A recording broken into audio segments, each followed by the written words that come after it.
Sudah siap, Niko? Teman? Sudah, Pak. Ya. Oke, kita mulai dengan berdoa. Kita bersatu hati dalam doa untuk membuka pertemuan kita. Tuhan Yesus, terima kasih. Bersyukur sekali pada minggu siang ini kembali Tuhan pertemukan kami. Untuk kami boleh belajar firman Tuhan. Kiranya yang kami pelajari boleh jadi berkat bagi kami. Bukan cuma menambah wawasan, tapi membuat kami semakin kuat iman kami di dalam Engkau dan mengenal Tuhan lebih dekat lagi hari demi berkati dari awal sampai selesai. Semua fasilitas alat yang kami gunakan aman Tuhan, tidak ada gangguan. Dan dalam nama Tuhan Yesus kami berdoa dan mengucap syukur. Amin. Ya, puji Tuhan, kita kembali bertemu setelah minggu lalu. Kita berhenti sebentar. Hari ini kita akan belajar firman Tuhan. Saya akan coba lanjutkan untuk sesi tentang Nabi Nuh. Oh, mungkin ini yang terakhir. Oke, nah, sudah bisa dilihat. Ini untuk seri ketiga. Kita sudah belajar Nuh seri satu, bahwa Nuh adalah seorang yang benar di hadapan Tuhan, seorang yang tidak bercacat celah, kemudian seorang yang beroleh kasih karunia di hadapan Tuhan. Kasih karunia itu adalah sesuatu yang kita tidak layak menerima, tapi akhirnya kita memperolehnya, sesuatu yang gratis, sesuatu yang sebenarnya kita itu tidak layak. Nuh pun juga demikian. Dia memperoleh kasih karunia, sesuatu yang sepertinya tidak layak, tapi dia memperolehnya. Satu dari antara ribuan orang yang hidup masa itu, hanya Nuh yang beroleh kasih karunia. Dengan cara apa? Diselamatkan dari musibah hukuman air bah. Untuk seri ketiga ini kita belajar tentang karakter Nuh yang untuk pembelajaran kali ini. Nah, di sini saya awali dengan ada gambar. Saya buat pernyataan bahwa Nuh membuat bahtera di tempat dan waktu yang sepertinya tidak tepat. Kalau menurut Niko, mengapa Nuh ini kok membuat bahtera atau kapal di tempat yang tidak tepat? Menurutmu bagaimana? Dan Kenapa kok dia kalau tidak di tepat? Kenapa kira-kira dia membuat bahtera di tempat yang tidak tepat? Mengapa? karena Jadi, lebih lebih luas Pak atau tidak diketahui orang. orang ini. Kalau menurut Telva, Nuh ini saya tuliskan dia membuat bahtera di tempat yang tidak tepat. Kira-kira menurut Telva, kenapa kok dia tidak tepat tempatnya untuk membuat bahtera?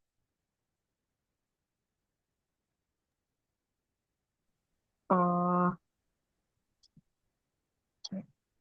Apa? Sebenarnya sudah pernah saya sampaikan di yang lalu. Ini saya ulang. Kenapa kira-kira? Kok sepertinya dia membuat di tempat yang tidak tepat? karena dia karena dia membuat Bahtera kalau nggak salah di dataran tinggi gitu, Pak. Dataran Tinggi. tinggi ya. Karena Nuh membuat datarannya di dataran tinggi. Dataran tinggi itu pegunungan. Kalau dataran rendah itu eh, yang ada pantainya. Nah, dia membuat di tempat yang tidak tepat di antara pegunungan. Kan dia hidup di pegunungan, di dataran tinggi, lembah dan sebagainya. Yang nyaris tidak ada air laut. Nah, ini Batra itu mau diapakan? Mau berlayar kemana? Itu kan tempat yang tidak tepat. Tapi sepertinya, bukan berarti bahwa tempatnya tidak tepat. Sepertinya memang tidak tepat. Kecuali kalau dia membuat Batra di Tanjung Priok kalau di Jakarta. Kalau Bekasi itu daerah ini ya, daerah industri. Ada nggak pantai di Bekasi? Nggak ada ya, menurut Nggak Niko. ada, Nggak ada Pak. Pak. Nggak ada ya. Karena memang daerah industri setahu saya. Surabaya daerah industri tapi juga ada pantainya dan lautnya. di tempat yang tidak tepat. Bahkan juga waktunya tidak tepat. Mengapa waktunya tidak tepat? Waktu itu tidak tidak musim penghujan, tidak ada musim hujan, tidak ada cuaca hujan. Maksudnya waktu itu tidak ada tanda-tanda bahwa akan ada hujan yang besar sekali, tidak ada. Jadi tempatnya tidak tepat dan waktunya pun sepertinya tidak tepat. Tapi Nuh hanya mengerjakan apa yang Tuhan perintahkan. Waktu yang lalu kita belajar bahwa Nuh adalah seorang yang taat. Itu seri ketiga ini, yang pertama kita pelajari bahwa Nuh menjadi seorang teladan. Minta tolong Nelva bacakan ini Kejadian 7 ayat 1. Kejadian 7 ayat 1. Lalu berfirmanlah Tuhan kepada Nuh, masuklah ke dalam bahtera itu, engkau dan seisi rumahmu. Sebab engkaulah yang kulihat benar di hadapanku di antara orang zaman ini. Ya, mungkin ayat ini pernah kita baca waktu yang lalu. Tuhan mengatakan bahwa engkaulah yang kulihat benar di hadapanku di antara orang zaman ini. Artinya dia satu-satunya yang benar di antara orang-orang yang waktu itu. Orang-orang dunia saat itu. Di antara orang-orang yang di sekitarnya. Di antara orang zaman ini. Artinya zaman ini kan di antara semua orang. Di antara seisi dunia. Hukuman Tuhan itu berlaku untuk seisi dunia waktu itu.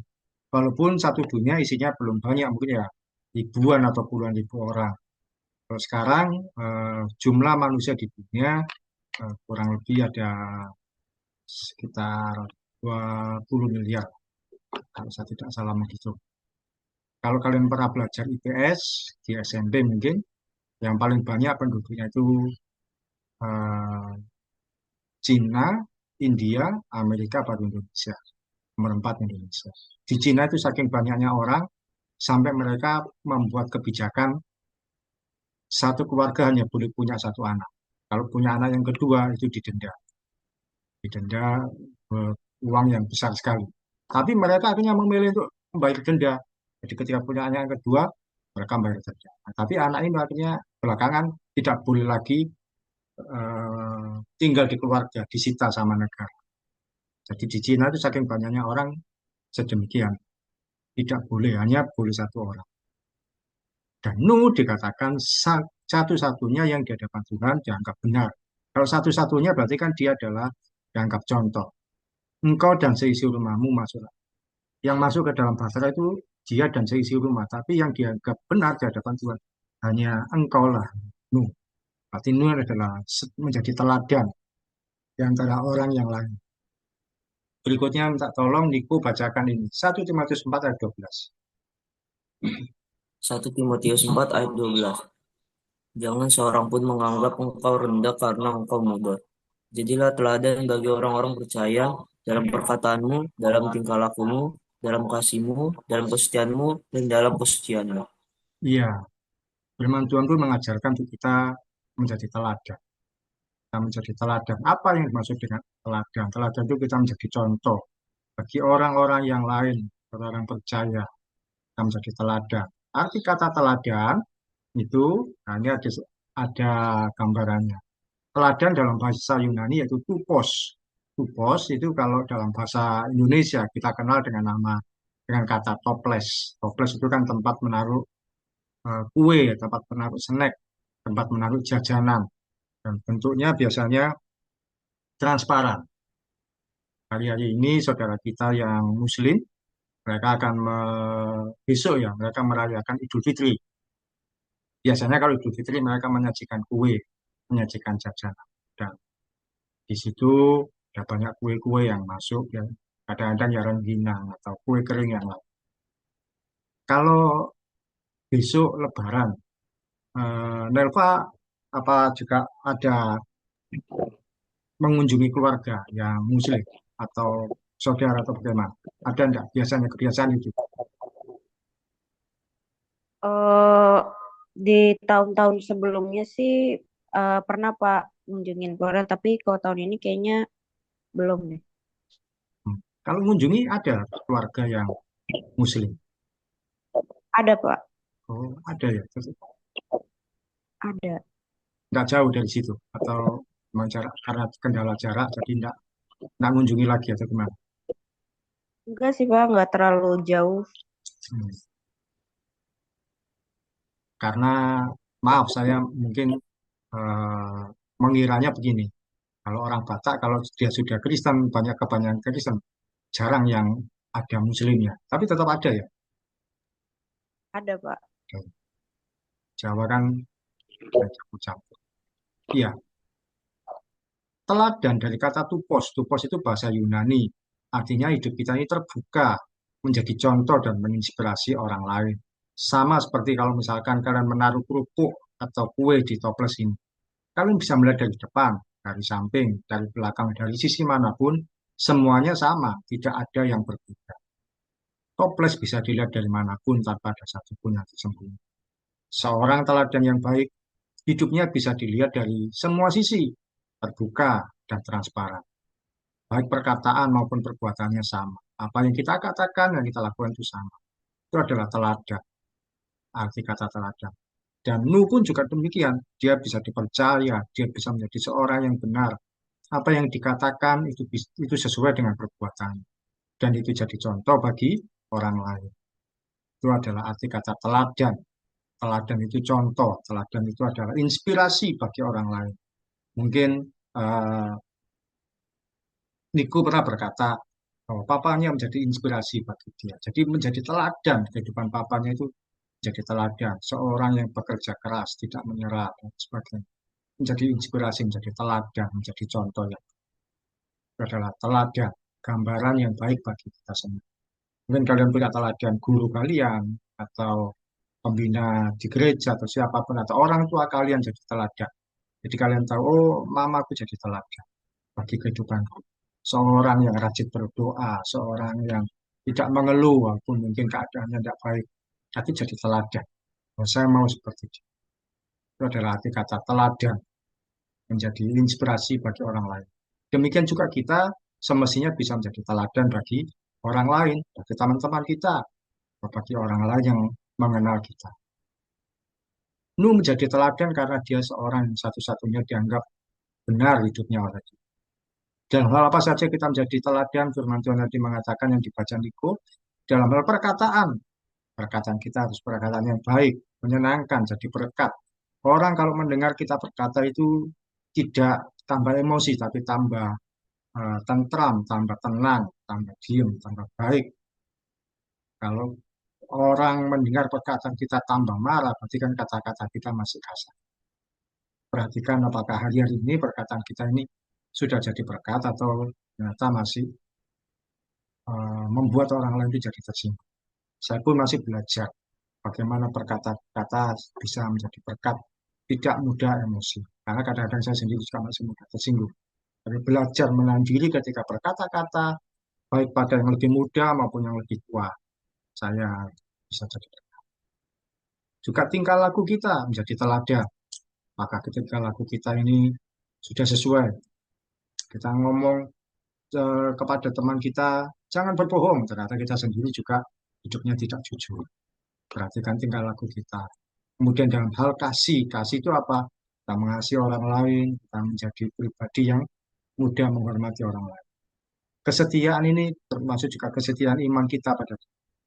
Adakah kita memiliki kesetiaan yang kuat mengikut Tuhan atau terombang-ambing? Hari-hari ini kalau Niko dan Elva melihat di media sosial, ada banyak tokoh-tokoh itu yang seakan-akan mempermainkan iman kekristenan. Sebentar bilang bagi sebagai apa pengikut Kristus, sebentar lagi mengingkari. Pernah enggak tahu ini nama seorang chef yaitu Bobon? Pernah dengar Niko? Bobon Santoso. Berapa? Ya, berapa waktu belakangan ini kan sedang viral. Dia masak terus diminta mengucapkan kalimat syahadat sama salah orang ustadz. Tahu kisah itu, Niko? Di YouTube banyak. Ikuti enggak? Enggak, kurang, baru tahu ini. Baru tahu. Nelva, ngikutin enggak cerita itu? Eh, kurang ikutin sih, Pak. Nggak pernah dengar juga. Ya, saya kan soalnya sering ikuti YouTube. Jadi satu kali masak, terus harus motong kambing. Sama Ustadz ini, nama Ustadz Dery Sulaiman. Dikatakan, gak boleh non-muslim memotong kambing. Kalau boleh, kalau mau, kamu ucapkan kalimat syahadat dulu. Artinya kan, mengucapkan kalimat syahadat itu jadi muslim. Walah. Ya, Bobon Santoso, chef itu, yang Chinese. dia mengucapkan kalimat itu ya seakan-akan ya sebagai supaya konten gitu aja sebagai konten apa cuma dia mencari kalimat syahadat kemudian dia bisa ikut motong kambing dan memasak terus dibawa ke masjid dia juga ucapan syahadat terus diumumkan Bobon jadi mualaf berita itu viral tapi sebenarnya dia sendiri berkata bahwa enggak saya tidak pindah agama saya tetap ikut Islam nah itu kan berarti sebenarnya di sisi lain dia menurut saya memang imannya masih tetap pada Tuhan Yesus tapi dia sedang mempermainkan imannya ya mempermainkan teman-teman yang di Muslim juga mempermainkan kekristenan sendiri. Kenapa dia tidak kuat berkata bahwa saya tidak mau. Kalau memang tidak bisa, tidak boleh motong kambing ya sudah tidak apa-apa. Pokoknya saya tidak mau tinggalkan iman pada Yesus. Tokoh yang lain ada namanya Dr. Richard Lee. Pernah dengar, Nelva? Richard Lee. Pernah Pak? Ya, itu kan juga namanya populer. Seorang dokter membuat skincare dan sebagainya. Dia juga baru-baru ini dikatakan mualaf. Dan itu pun banyak yang meragukan. Ya, dia dengan mudah pindah. Yang terakhir ada nama Denny Sumargo.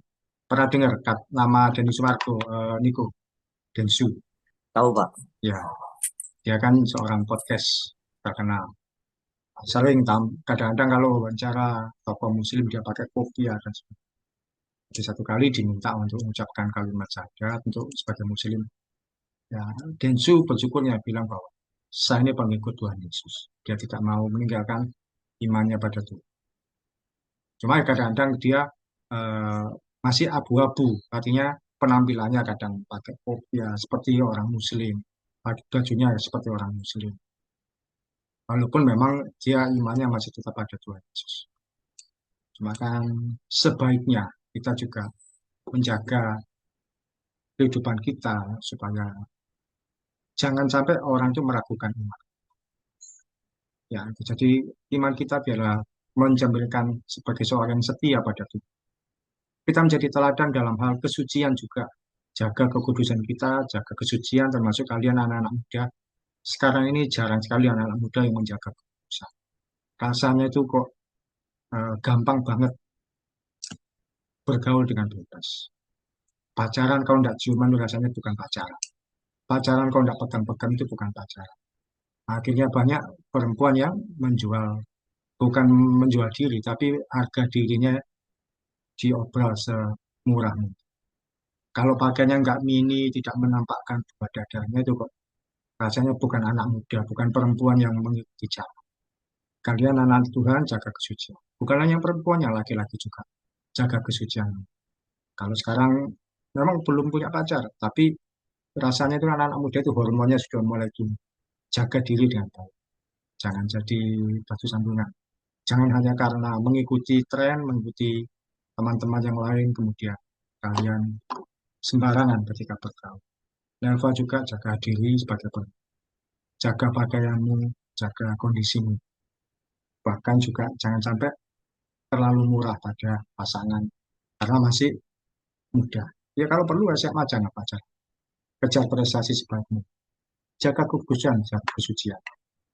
Sebelakangan ya di anak-anak muda itu yang di dunia, di kalangan anak-anak muda di luar sana berlaku prinsip kalau masih perawan itu ketinggalan zaman. Jangan ikuti itu.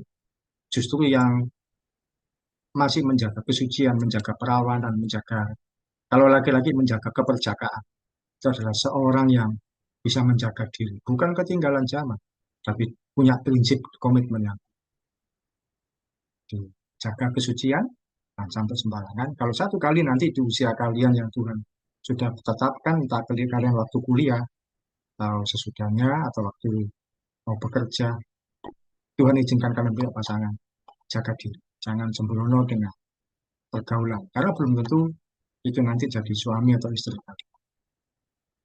Oke, poin pertama itu menjadi teladan, teladan menjadi inspirasi. Contoh sehari-hari yaitu kalau ulangan tidak mencontek satu ulangan. Itu kalian menjadi teladan. Yang lain mungkin mencontek kiri kanan, depan belakang, tapi kalian tetap kerjakan dengan sebaik. jaga diri. Jangan sampai kita jadi batu sandungan. Oh, ternyata anak Kristen ya sama saja dengan. Terus tidak terlambat bekerja kalau yang bekerja atau yang sekolah jangan sampai eh, kurang 5 menit tuh baru buru-buru lari. Jangan sampai terlambat. Kita jadi teladan. Oh, anak itu loh. Iku itu loh kalau datang ke sekolah 15 menit sebelum jam pelajaran dia sudah siap. Nelva itu loh, dia tidak tergesa-gesa kalau ke sekolah. Nah, dia datangnya lebih awal dari yang lain. Juga berdoa sebelum makan. Apa artinya? Mungkin kalau di rumah biasa, ini sangat biasa. Tapi bagaimana di lingkungan orang lain yang beragam, yang bukan cuma anak-anak Kristen, ketika sebelum makan berdoa. Niko, pernah enggak kamu ngalami eh, makan bersama dengan teman-teman yang bukan Kristen, tapi kamu berdoa sebelum Pernah, Pak. pernah? Di acara apa tuh biasa? Biasanya kalau makan bersama sih. Misalnya di sekolah ada. Ya, pas kelas 10. Oh, kelas 10. Nelva pernah menghadapi situasi kamu itu makan sama-sama teman-teman yang berbeda iman. Jadi kami mau berdoa sebelum Pernah, Pak. pernah. Acara apa yang kamu tahu, yang kamu ikuti? Eh, Biasanya selain kayak kayak Niko bilang kan acara-acara di sekolah ada juga kayak waktu tertentu kalau misalkan lagi pada main kan sama teman-teman yang non terus kita habis beli makanan terus kita berdua masing-masing gitu. Oh, ada berdoa masing-masing. Jadi sama-sama berdoa. Nelva berani ya berdoa sendiri. Kan. Bubur tidak pernah diajak buka bersama. Pernah kemarin barusan Berani. Yang lain sebelum makan kamu juga berdoa sendiri berani. ya, pernah. Jangan sampai malu. Sekalipun menyatakan iman dengan cara berdoa tutup mata juga menyatakan. Sesekali kalau kalian pernah, kalau ada waktu, coba lihat ada konten kuliner namanya Next Carlos. Pernah tahu Niko? Konten Next Carlos makan kuliner. Belum tahu. Enggak. Coba kalau nanti ada waktu mumpung libur, coba lihat sekali. Saya itu karena banyak di rumah, saya sering kali lihat konten-konten kuliner juga. Beberapa konten kuliner, tapi salah satu yang saya suka itu Next Carlos, orangnya gemuk, dari kalangan Tionghoa. Ya. Tapi apa yang dia selain mereview makanan, ketika dia review makanan sebelum makan, makanan diletakkan di depannya dia, setelah perkenalan terus makanan dibawa. Dia mesti ada satu eh, yang dia lakukan, tindakan yang dilakukan, dia berkata, kita berdoa dulu. Dan dia Katolik, dia membuat tanda salib, cuma memang nggak lama-lama adegan di skip, udah. Tapi setiap kali sebelum makan dia mesti berkata. Karena terus ada lagi konten dari eh, Dev. Dev itu konten Londo Kampung. Dia kuliner juga, dia Kristen. Anak Tuhan di Surabaya. Dia bule, tapi seringkali ngeprank dengan bahasa Indonesia, bahasa Jawa, tapi mencoba memancing dengan bahasa Inggris. Ketika konten kuliner, dia mesti ngajak untuk berdebat. Meskipun itu yang disuting dan disaksikan YouTube ribuan bahkan jutaan orang, dia tidak malu untuk berdoa sebelumnya. Jadi kadang-kadang orang itu juga menghormati kita ketika berdoa sebelumnya. Jadi, jangan sampai kita malu menyatakan iman. Baik Niko maupun Nelva dimanapun, nyatakan imanmu kepada Tuhan sekalipun sedikit dengan cara berdoa sebelumnya. Diskusi pertama, ya ini hampir sama dengan tadi. Sikap teladan apa yang berani kamu tunjukkan di depan teman-temanmu yang berbeda iman denganmu atau yang seiman tapi menjadi teladan. Apa sikap teladan yang berani kamu tunjukkan di depan teman-teman berbeda? Mungkin tadi contohnya berdoa atau mungkin eh, mengatakan hal-hal tertentu yang berbeda dari yang lain. Eh, Misalkan dapat ulangan jelek, tapi kamu tetap bersyukur, terima kasih Tuhan. Sikap teladan apa yang berani kamu tunjukkan di depan teman-temanmu yang berbeda iman denganmu, atau yang seiman tapi kamu jadi teladan baik bagi mereka. Contoh ya, kalau yang pernah tahu artis namanya Agnes Monica, ketika dia terima penghargaan, apa yang dia katakan? Dia berkata, terima kasih Tuhan Yesus. Dan itu selalu ditepuk tangani oleh banyak orang. Dia berani di depan banyak orang, terima kasih Tuhan Yesus. Walaupun banyak yang tidak saya. Dia tidak berkata, terima kasih Tuhan Yang Maha Esa. Enggak. Yesus dia bilang. Satu kali saya diminta datang di acara ulang tahun adik kelas saya, waktu SMA, saya itu sebagai ketua persekutuan doa diminta datang. Nah, yang datang bilang ternyata adalah tetangga-tetangganya, teman-teman sekelasnya yang berbeda ini. Dan saya diminta berdoa, ya karena saya Kristen, saya berkata, maaf ya, saya berdoa menurut iman saya ucapkan, dan mereka ya mengikuti dengan iman mereka masing-masing. Saya tidak malu sekalipun saya Kristen, saya sampaikan. Nah, menurut Niko, apa yang pernah kamu lakukan di teman-temanmu yang berbeda iman, tapi kamu menunjukkan bahwa inilah sikap saya sebagai pengikut Kristus. Pernah atau tidak? Masih kayak tadi pas makan bersama Hmm. masih tetap berdoa di depan teman-teman berbeda agama, terus saat ujian juga masih tetap berdoa di walaupun sam- sekelas rata-rata ada Muslim, Hmm. terus masih mengucap syukur kalau nilai pas-pasan atau jelek. Yang penting Waktu udah ujian ini berusaha. berdoanya gimana Pas di ujian kelas? sih berdoanya eh berdoa gimana maksudnya, Pak? Oh, Minta kepada sebelum ujian kamu sikap berdoa gitu ya? oh sih berdoa berdoa biasa terus bilang berkati supaya Nicole bisa mengerjakan ulangan ini dengan sungguh-sungguh dan bantu aku Tuhan supaya aku tidak lupa apa yang dipelajari. Iya, gitu. Sikap teladan yang baik ditunjukkan melalui doa. Atas Monica tadi melalui ucapan terima kasihnya kepada Tuhan. Kalau Nelva, apa yang kamu tunjukkan di depan orang-orang yang berbeda iman? Sikap teladan apa itu? Ini adalah aku orang Kristen. Kalau Nova sendiri masih selalu berdoa untuk eh, apapun yang dilakuin. Kalaupun nggak berdoa pasti selalu bilang kayak dalam nama Tuhan Yesus, selalu kayak gitu. Walaupun ada teman yang beda agama gitu. Ya, gitu kan. Gak apa-apa, kita tunjukkan dengan sikap itu. Saya itu pernah ketika saya SMA, waktu itu kelas satu. Nah, kelas 1 berarti sekarang seperti kelas 10. Ketika ulangan, itu ulangan yang akhir, jadi ulangan akhir semester. Di satu kelas duduknya itu dua orang. Dua orang itu yang satu kelas satu, sebelahnya kelas 2. Atau kalau sekarang satu kelas 10, satu kelas 11. Supaya menghindari saling menyuntuh. Di satu kelas satu, sebelahnya kelas 2 di satu bangku. Nah, saya tidak mengenal orang yang ada di sebelah saya. Kakak kelas saya di sebelah saya tidak mengenal. Dia perempuan.